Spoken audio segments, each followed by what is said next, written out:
नमस्कार दोस्तों, आप सभी का स्वागत है आपके अपने ही चैनल बेस्ट एजुकेशन में। ठीक है दोस्तों, आज की वीडियो में हम डिस्कस करेंगे एनसीएफ 2005। ठीक है, एनसीएफ 2005 और पढ़ेंगे हम क्वेश्चंस के माध्यम से। ठीक है दोस्तों, पूरा एनसीएफ कवर हो जाएगा आपका इसी में।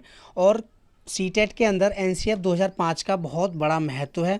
इससे आपको प्रत्येक सेक्शन में एक क्वेश्चन 100% देखने को मिलेगा दोस्तों। ठीक है, चाहे आपका हिंदी हो, मैथ हो, है ना, मनोविज्ञान हो, या फिर आपका संस्कृत हो, कोई भी पर्यावरण हो, कोई भी सेक्शन हो आपका, उसमें आपको एनसीएफ 2005 से एक क्वेश्चन 100% देखने को मिलेगा दोस्तों। ठीक है, इससे पहले भी मैंने एक वीडियो बनाया है एनसीएफ 2005 में, उसमें बहुत सारे अच्छे अच्छे क्वेश्चन हैं, तो आप लोग उसको भी देख सकते हैं जा करके। ठीक है दोस्तों, तो NCF 2005 national curriculum framework.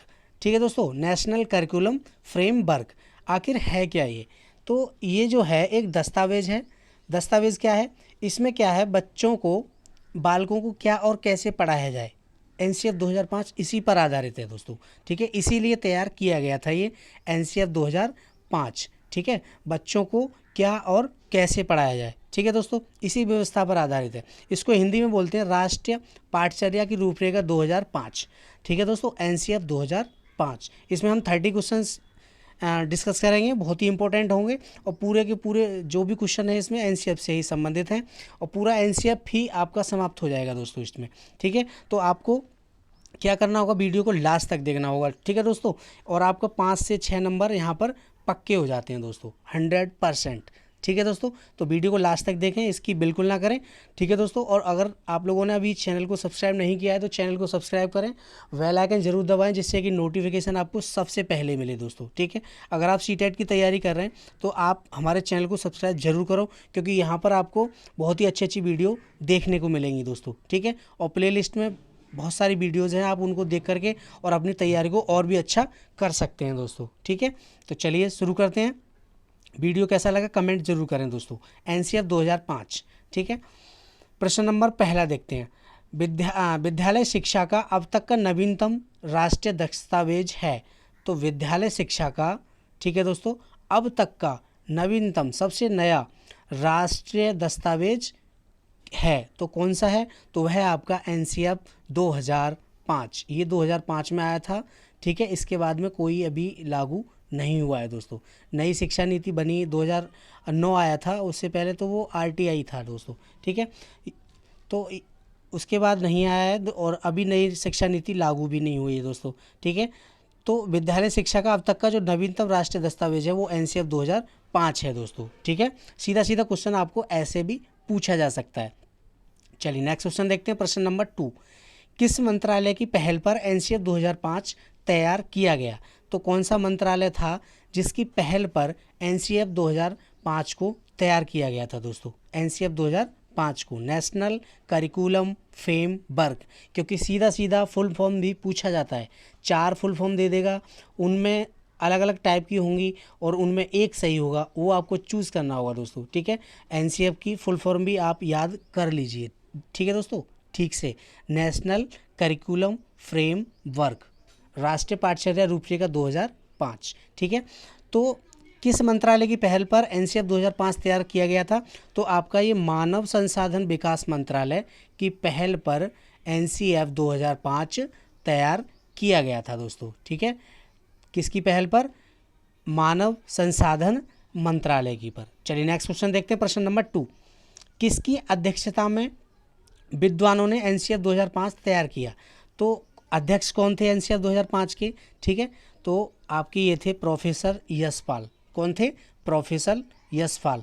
Professor Yashpal की अध्यक्षता में ही देश के चुने हुए विशेषज्ञों ने या विद्वानों ने शिक्षक को नई राष्ट्रीय चुनौतियों के रूप में देखा दोस्तों। ठीक है, और इसको एनसीएफ 2005 को तैयार किया। ठीक है दोस्तों, तो किसकी अध्यक्षता में? प्रोफेसर यशपाल की। नेक्स्ट क्वेश्चन देखते हैं, प्रश्न नंबर 4। एनसीएफ 2005 का प्रमुख सूत्र है। तो एनसीएफ 2005 का जो प्रमुख सूत्र है जिस पर एनसीएफ 2005 टिका हुआ है, तो क्या है? लर्निंग विदाउट बर्डन, बिना भार के अधिगम। मतलब शिक्षा जो होनी चाहिए वो बिना भार के होनी चाहिए। बच्चों का जो स्कूली बैग है उसको कम किया जाए, बच्चों की जो मोटी मोटी पुस्तकें हैं उनको कम किया जाए, मतलब बच्चे का जो मानसिक प्लस जो उसका भार है उसको कम किया जाए दोस्तों, ठीक है।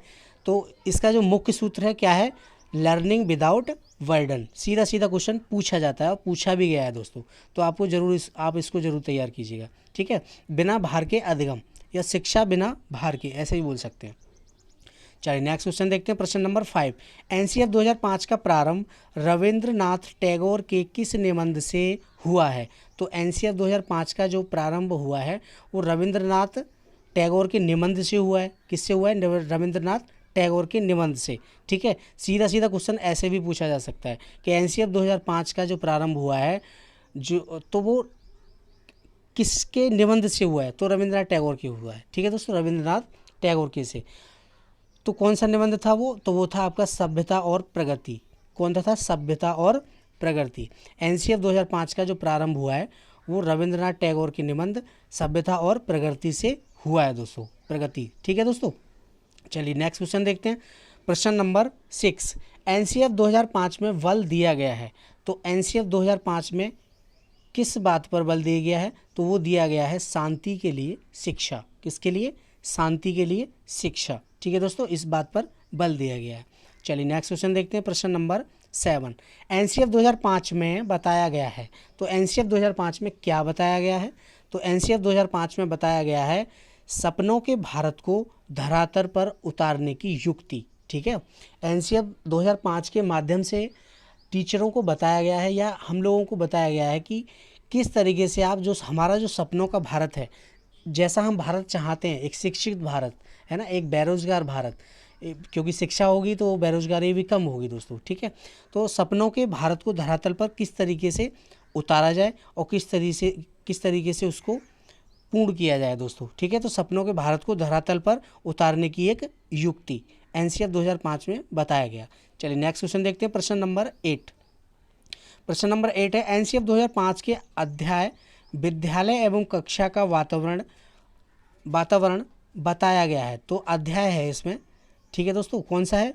विद्यालय एवं कक्षा का वातावरण, ठीक है, विद्यालय एवं कक्षा का वातावरण, उसमें क्या बताया गया है, ठीक है दोस्तों। तो इसमें क्या है, इसके क्या है, 6 अंग हैं, 6 भाग हैं इसके, ठीक है। अध्याय कितने हैं? 6। कौन सा? एक तो है परिप्रेक्ष्य, एक है आपका परिप्रेक्ष्य, दूसरा अध्याय है सीखने का ज्ञान, और तीसरा है पाठचर्या के क्षेत्र, स्कूल की अवस्थाएं एवं आकलन, ठीक है, और चौथा है विद्यालय व कक्षा का वातावरण। तो उसी में से है, ये उसी भाग में से है दोस्तों, ठीक है। इसमें 5 अध्याय हैं और 5वां है आपका व्यवस्थागत सुधार, ठीक है। तो 5 अंग बताए हैं 2005 में, एनसीएफ 2005 में दोस्तों, ठीक है। तो एनसीएफ 2005 के अध्याय विद्यालय एवं कक्षा का वातावरण में बताया गया है, क्या बताया गया है? तो उसमें बताया गया है वातावरण के भौतिक एवं मनोवैज्ञानिक आयाम अधिगम को कैसे प्रभावित करते हैं, ठीक है। तो वातावरण के जो भौतिक और मनोवैज्ञानिक आयाम हैं, ठीक है, वो बच्चे की लर्निंग को, बच्चे के सीखने के लिए वो कैसे प्रभावित करते हैं, वो इस अध्याय में बताया गया है दोस्तों, ठीक है, विद्यालय एवं कक्षा का वातावरण में, ठीक है दोस्तों। एनसीएफ 2005 में 5 अध्याय हैं, ठीक है, उसी में से एक है ये विद्यालय एवं कक्षा का वातावरण। उसमें ये बताया गया कि भौतिक एवं मनोवैज्ञानिक आयाम अधिगम को कैसे प्रभावित करते हैं, बच्चे की लर्निंग को कैसे प्रभावित करते हैं दोस्तों, ठीक है। तो चलिए नेक्स्ट क्वेश्चन देखते हैं, प्रश्न नंबर 9। करिकुलम किस भाषा का शब्द है? तो करिकुलम किस भाषा का शब्द है? तो आपका ये लैटिन भाषा का शब्द है दोस्तों, ठीक है। करिकुलम का अर्थ क्या होता है? तो करिकुलम का जो अर्थ होता है वो होता है ऐसा दौड़ का मैदान जिस पर विद्यार्थी लक्ष्य प्राप्त करने के लिए दौड़ता है दोस्तों, ठीक है। ये करिकुलम का अर्थ होता है दोस्तों, ठीक है। करिकुलम CURRICULUM,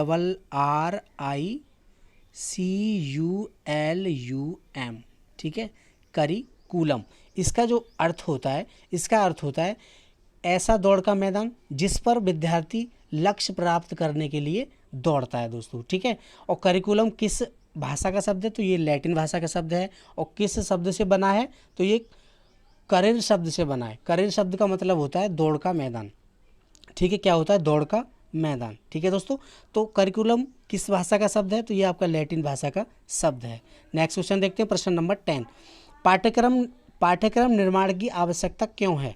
तो पाठ्यक्रम निर्माण क्यों करते हैं हम, क्या आवश्यकता है हमारी? ठीक है, तो पाठ्यक्रम निर्माण की आवश्यकता शिक्षा के उद्देश्य की प्राप्ति के लिए है दोस्तों। किसकी है? शिक्षा के उद्देश्य की प्राप्ति के लिए हम पाठ्यक्रम निर्माण की हमें आवश्यकता होती है दोस्तों। ठीक है क्योंकि पाठ्यक्रम नहीं होगा तो किस तरीके से हम शिक्षा का निर्माण करेंगे, शिक्षा का जो उद्देश्य है उसको पूरा करेंगे, क्योंकि पाठ्यक्रम के हिसाब से ही हम बच्चे को लर्निंग और बच्चे को सिखा सकते हैं। क्योंकि पाठ्यक्रम का जो एक पाठ्यक्रम होता है उसके तहत आपका अधिगम और सरल हो जाता है दोस्तों। ठीक है, तो शिक्षा के उद्देश्य की प्राप्ति के लिए हम पाठ्यक्रम का निर्माण करते हैं।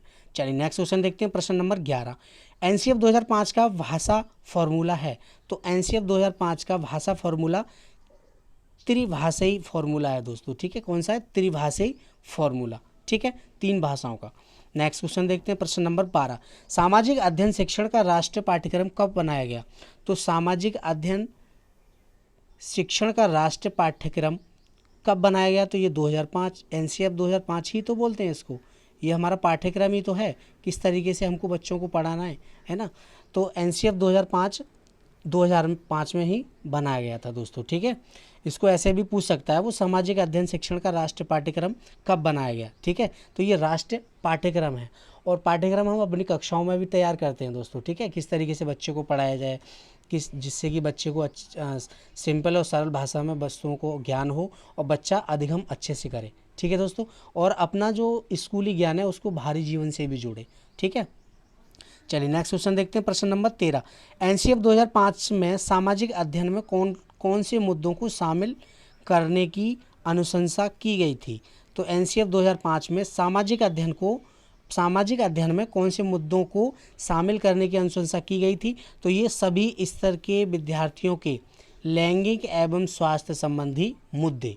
ठीक है दोस्तों, किसकी अनुशंसा की गई? सभी स्तर के बच्चे, चाहे किसी भी स्तर का बच्चा हो, चाहे वो विकलांग हो, चाहे वो मानसिक रूप से हो अपंग, या फिर बच्चा गरीब हो, है ना, अमीर हो, कैसा भी बच्चा हो, उनके लैंगिक एवं स्वास्थ्य संबंधी मुद्दों पर जोर दिया गया दोस्तों। ठीक है, चलिए नेक्स्ट क्वेश्चन देखते हैं, प्रश्न नंबर 14। एनसीएफ 2005 की कार्यशाला कहाँ पर आयोजित की गई? तो एनसीएफ 2005 की जो कार्यशाला थी जिसका निर्माण हुआ था वो कहाँ हुआ था? तो एनसीईआरटी दिल्ली। कहाँ पर? नई दिल्ली में इसकी कार्यशाला आयोजित की गई दोस्तों। ठीक है, एनसीएफ 2005 की एनसीईआरटी नई दिल्ली। नेक्स्ट क्वेश्चन देखते हैं, प्रश्न नंबर 15। यशपाल शर्मा समिति में कुल कितने सदस्य थे? तो यशपाल शर्मा समिति में कितने सदस्य थे? 38 सदस्य थे दोस्तों। कितने थे? 38। ठीक है, 38 सदस्यों से मिलकर के एक ये पूरी टीम बनी थी दोस्तों। ठीक है, जिसके अध्यक्ष थे यशपाल शर्मा। चलिए नेक्स्ट क्वेश्चन देखते हैं, प्रश्न नंबर 16। प्रथम भाषा, द्वितीय भाषा एवं तृतीय भाषा है। तो ये प्रथम भाषा, द्वितीय भाषा और तृतीय भाषा क्या है? तो आपका उत्तर रहेगा, प्रथम भाषा जो होती है हमारी हिंदी होती है। ठीक है, मातृभाषा होती है। ठीक है, हिंदी जैसे राष्ट्रीय भाषा, राज्य भाषा, हिंदी के रूप में। ठीक है दोस्तों, और द्वितीय जो हो गई, द्वितीय रूप में लिया है इसमें जो मान्यता दी गई है अंग्रेजी को दी गई है, अंतर्राष्ट्रीय भाषा को। और तृतीय स्थानीय भाषा, जैसे आपकी पंजाबी हो गई, संस्कृत हो गई, तमिल हो गई। क्योंकि अलग अलग राज्यों में देखा है, बहुत से राज्य ऐसे हैं जिनमें हिंदी कॉमन है, हिंदी बोली जाती है, लेकिन अलग अलग राज्यों में अलग अलग भाषाएं होती हैं दोस्तों। ठीक है, जैसे आपकी तमिलनाडु में जाएंगे तो तमिल बोली जाएगी, संस्कृत बोली जाएगी, है ना, बहुत से राज्यों में संस्कृत बोली जाती है। पंजाब में जाएंगे तो पंजाबी बोली जाएगी, है ना। महाराष्ट्र में जाएंगे तो आपको महाराष्ट्री भाषा मिलेगी। ठीक है दोस्तों, मराठी। ठीक है, तो इस तरीके से अलग अलग भाषाओं में जोड़ दिया गया है, अलग अलग भाषाएं हैं ये। ठीक है दोस्तों, चलिए नेक्स्ट क्वेश्चन देखते हैं, प्रश्न नंबर 17। एनसीएफ 2005 में सुझाव दिया गया है कि सूचना को क्या मानने से बचा जाए? ठीक है, जो सूचना होती है उसको ज्ञान ना माना जाए। ठीक है दोस्तों, एनसीएफ 2005 में ये सुझाव दिया गया है, स्वर्ण अक्षरों में लिखा हुआ है कि जो सूचना होती है उसको ज्ञान ना माना जाए दोस्तों। ठीक है, एक सूचना अलग होती है, ज्ञान अलग होता है। तो जो सूचना है उसको ज्ञान ना माना जाए। ठीक है दोस्तों, जैसे कोई उसमें क्या हुआ, जैसे कि कोई टीचर अपनी कक्षा में पढ़ा रहा है तो उसमें क्या हुआ कि आज हम पाठ पढ़ेंगे 1, ठीक है, अध्याय 1 स्टार्ट करेंगे, तो ये क्या हो गया, ये एक सूचना हो गई बच्चों के लिए। अब इस पाठ के अंतर्गत क्या क्या पढ़ेंगे हम, है ना, तो वो क्या हो गया, एक ज्ञान हो गया इस पाठ के बारे में। ठीक है दोस्तों, इस तरीके से तो सूचना को ज्ञान ना माना जाए, एनसीएफ 2005 ने सुझाव दिया दोस्तों। ठीक है, चलिए नेक्स्ट क्वेश्चन देखते हैं, प्रश्न नंबर 18। एनसीएफ 2005 में किन शिक्षण सूत्रों के अधिकतम प्रयोग का सुझाव दिया गया है। तो एनसीएफ 2005 में शिक्षण सूत्र जो हैं कौन से हैं, तो वो है ज्ञात से अज्ञात की ओर और मूर्त से अमूर्त की ओर। ये सुझाव दिए गए हैं इन शिक्षण सूत्रों के दोस्तों। ठीक है, तो एनसीएफ 2005 में किन शिक्षण सूत्रों के अधिकतम प्रयोग का सुझाव दिया गया है, तो अज्ञात से ज्ञात की ओर, मूर्त से अमूर्त की ओर। ठीक है, अज्ञात से ज्ञात की ओर। ठीक है, जो बच्चे को नहीं आता है उसके माध्यम से हम जो चीज़ जानता है वहाँ तक पहुँचा जाए दोस्तों। ठीक है, मूर्त से जो वस्तुएं देखने वाली हैं, जो वस्तुएं हमारे सामने हैं, जैसे क्लास में डस्टर होता है, डस्टर को बताएंगे, डस्टर को दिखा करके बच्चे को समझाना कि डस्टर किस टाइप का है, चौकोर है, आयताकार है ना, इससे क्या क्या होता है, तो वो मूर्त चीज़ हो गई। और मूर्त चीज़ से उसका जो कार्य है, क्या क्या कर सकता है डस्टर, जो अमूर्त कार्य हैं उनके बारे में बताना दोस्तों। ठीक है, तो मूर्त से अमूर्त की ओर, ज्ञात से अज्ञात की ओर, ये इन शिक्षण सूत्रों पर सुझाव दिया गया है कि इनका अधिक से अधिक प्रयोग हो। चलिए नेक्स्ट क्वेश्चन देखते हैं, प्रश्न नंबर 19। वीडियो कैसा लग रहा है कमेंट ज़रूर करें और वीडियो को लाइक और शेयर करना बिल्कुल ना भूलें। ठीक है दोस्तों, क्योंकि बहुत ही इंपॉर्टेंट टॉपिक है ये एनसीएफ 2005। यहाँ से आपको 100% क्वेश्चन देखने के लिए मिलेंगे दोस्तों। ठीक है, चलिए नेक्स्ट क्वेश्चन देखते हैं। तो नेक्स्ट क्वेश्चन है हमारा, कहाँ पीछे हो गया। ठीक है दोस्तों, कौन सा क्वेश्चन था,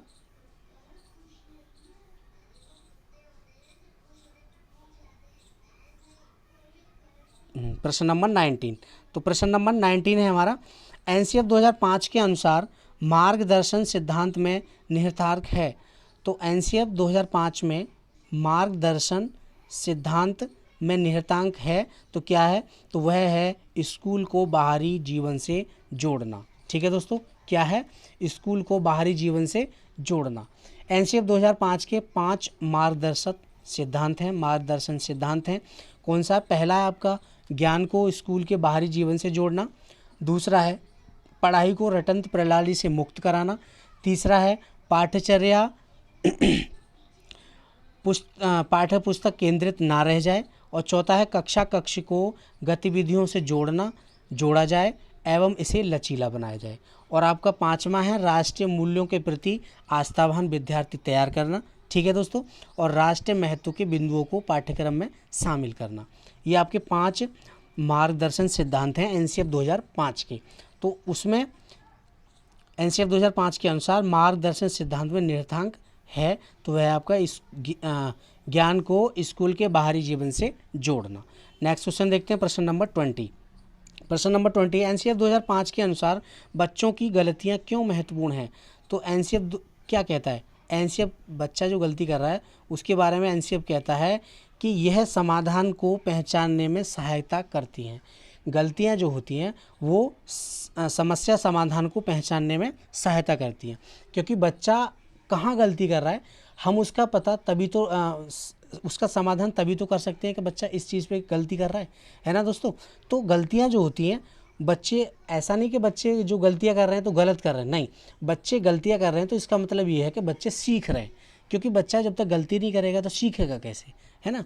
तो गलतियां जो होती हैं वो समस्या समाधान का सूचक होती हैं दोस्तों। ठीक है, उनकी गलतियों के हिसाब से ही हम उनकी गलतियों में सुधार कर सकते हैं और गलतियों को दूर कर सकते हैं दोस्तों। ठीक है, चलिए नेक्स्ट क्वेश्चन देखते हैं, प्रश्न नंबर 21।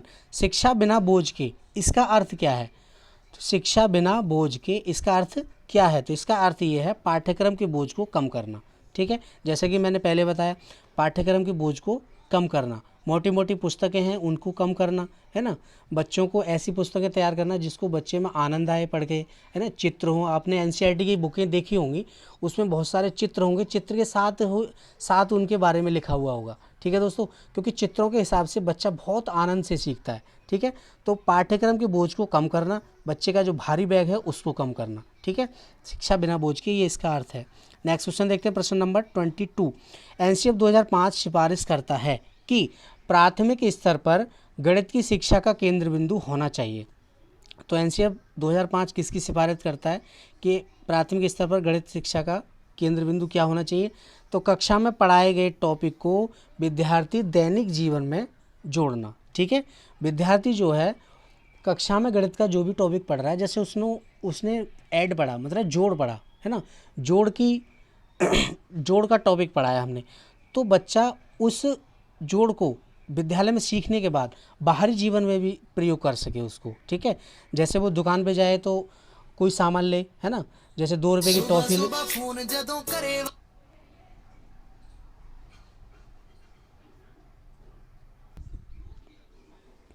ठीक है दोस्तों। तो एनसीईएफ 2005 सिफारिश करता है कि प्राथमिक स्तर पर गणित की शिक्षा का केंद्र बिंदु होना चाहिए, तो वो कक्षा में पढ़ाए गए टॉपिक को विद्यार्थी के दैनिक जीवन से जोड़ा जाए दोस्तों, ठीक है। चलिए नेक्स्ट क्वेश्चन देखते हैं, प्रश्न नंबर 23। एनसीईएफ 2005 में गणित के बारे में बताया गया है कि गणित शिक्षण महत्वाकांक्षी, सुगम, महत्वपूर्ण होना चाहिए। यहाँ पर महत्वाकांक्षी का मतलब क्या है?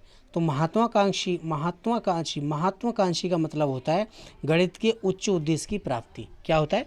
गणित के उच्च उद्देश्य की प्राप्ति, ठीक है दोस्तों। चलिए नेक्स्ट क्वेश्चन देखते हैं, प्रश्न नंबर 24। एनसीईएफ 2005 में गणित की लंबी आकृति का मतलब है। तो एनसीईएफ 2005 में गणित की आकृति का जो मतलब है, लंबी लंबी आकृतियों का मतलब है एकता संकल्पना पर दूसरी संकल्पना बनाना, एकता संकल्पना पर दूसरी संकल्पना बनाना दोस्तों, ठीक है। चलिए नेक्स्ट क्वेश्चन देखते हैं 25, प्रश्न नंबर 25।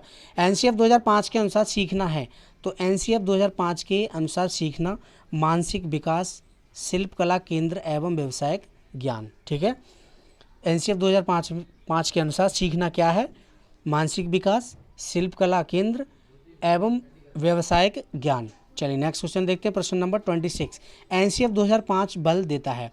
तो एनसीईएफ 2005 बल किस पे देता है? करके सीखने पर, ठीक है। बच्चे के लिए ज़्यादा से ज़्यादा अवसर प्रदान किए जाएं कि बच्चा खुद से करे और खुद से करके सीखे दोस्तों, ठीक है। चलिए नेक्स्ट क्वेश्चन देखते हैं, प्रश्न नंबर 27।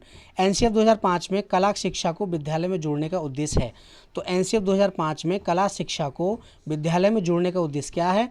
तो वो सांस्कृतिक विरासत की प्रशंसा करना एवं छात्रों के व्यक्तित्व और मानसिक स्वास्थ्य का विकास करना, ठीक है दोस्तों। एनसीईएफ 2005 का उद्देश्य है कला शिक्षा को विद्यालय में जोड़ने का, ठीक है दोस्तों। मतलब सांस्कृतिक विरासत, जो हमारी संस्कृति है, जो हमारी पीछे जो संस्कृत विरासत है हमारी, उसकी प्रशंसा करना एवं छात्रों के प्रति छात्रों के व्यक्तित्व को और मानसिक स्वास्थ्य का विकास करना, ठीक है दोस्तों। चलिए नेक्स्ट क्वेश्चन देखते हैं, प्रश्न नंबर 28।